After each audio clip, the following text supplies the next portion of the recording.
Hello friend, अस्सलाम वालेकुम। Welcome to easy learning 700। ये MGT 402 का लेक्चर सीरीज़ है। लेक्चर 37 है। कॉस्ट एंड मैनेजमेंट अकाउंटिंग पढ़ रहे हैं। आइए स्टार्ट करते हैं आज की वीडियो को।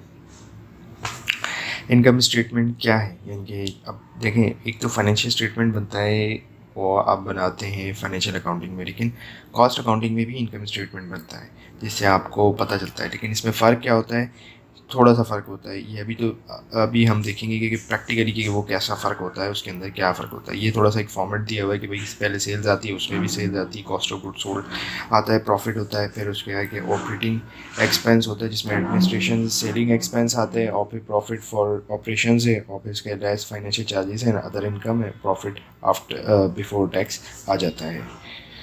लेकिन अब इसके अंदर देखेंगे कॉस्ट ऑफ गुड्स सोल्ड के अंदर भी डिवीजन है, जिसके अंदर जैसे कि डायरेक्ट मटेरियल कितना है, डायरेक्ट लेबर कितना है, FOH कितना है, और वेरिएबल कॉस्ट कितनी है। अब जैसे सेल्स तो दी हुई है 3,60,000 रुपये। अब डायरेक्ट मटेरियल कितना दिया हुआ है वो आपको लिखना पड़ेगा कॉस्ट ऑफ गुड्स सोल्ड के अंदर। उसके अंदर ये होता था फाइनेंशियल स्टेटमेंट में कि cost of goods sold direct आप निकाल देते थे और फिर उसके आगे माइनस कर देते, ओपनिंग या क्लोजिंग स्टॉक होता था।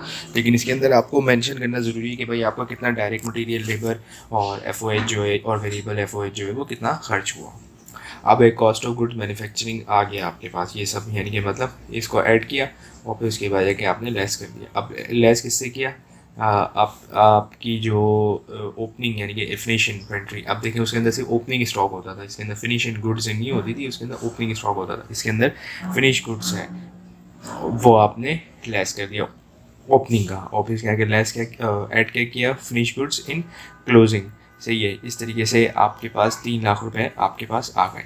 फिर उसको माइनस कर दिया आपने, आपके पास सेल्स कितनी थी, 3,60,000 से, तो आपका नेट जो ग्रॉस प्रॉफिट है वो आपका 60,000 रुपये आ गया। अब सेलिंग एंड एडमिनिस्ट्रेशन एक्सपेंस, उसके अंदर डायरेक्ट लिख देते थे सेलिंग और एडमिन, लेकिन इसके अंदर आपको समझ ले अपोर्शनमेंट यानी कि तोड़ना पड़ेगा कि भाई फिक्स हमारे सेलिंग एक्सपेंस कितने थे।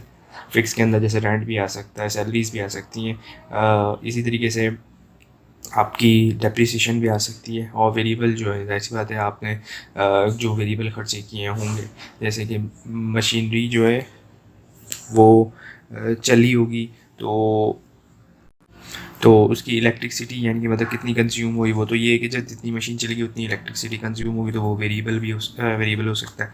इस तरीके से एडमिनिस्ट्रेशन एक्सपेंस के अंदर फिक्स कॉस्ट, इसमें भी सैलरीज आ सकती हैं और वेरिएबल हैं, तो वो आपने सारी यानी 15,000 आपके यहाँ आई, 20,000 आई, तो आपने 35,000 आ गई, तो उसको माइनस किया अपने ग्रॉस प्रॉफिट से, तो आपके पास ग्रॉस प्रॉफिट जो आया वो आया 25,000 रुपये। और फिर इसके बाद लेस फाइनेंशियल चार्जेस, यानी कि अगर आपने कोई लोन या इंटरेस्ट या कुछ और वगैरह लिया हुआ है, या फिर उसमें आप इंटरेस्ट पे करते हैं, फाइनेंशियल चार्जेस वगैरह देते हैं, तो वो आपने 5,000 रुपये माइनस किए, और फिर इसके प्रॉफिट बिफोर टैक्स आपके पास 20,000 रुपये आ गया। और आपका जो टैक्स अमाउंट है वो है 40%, तो आपने टैक्स जो है वो 8,000 रुपये पड़ा, तो आपके पास बजटेड नेट प्रॉफिट जो आ गया वो आ गया 12,000 रुपये। मैं उम्मीद करता हूँ ये आपको वीडियो पसंद आई होगी। Thank you for watching this video.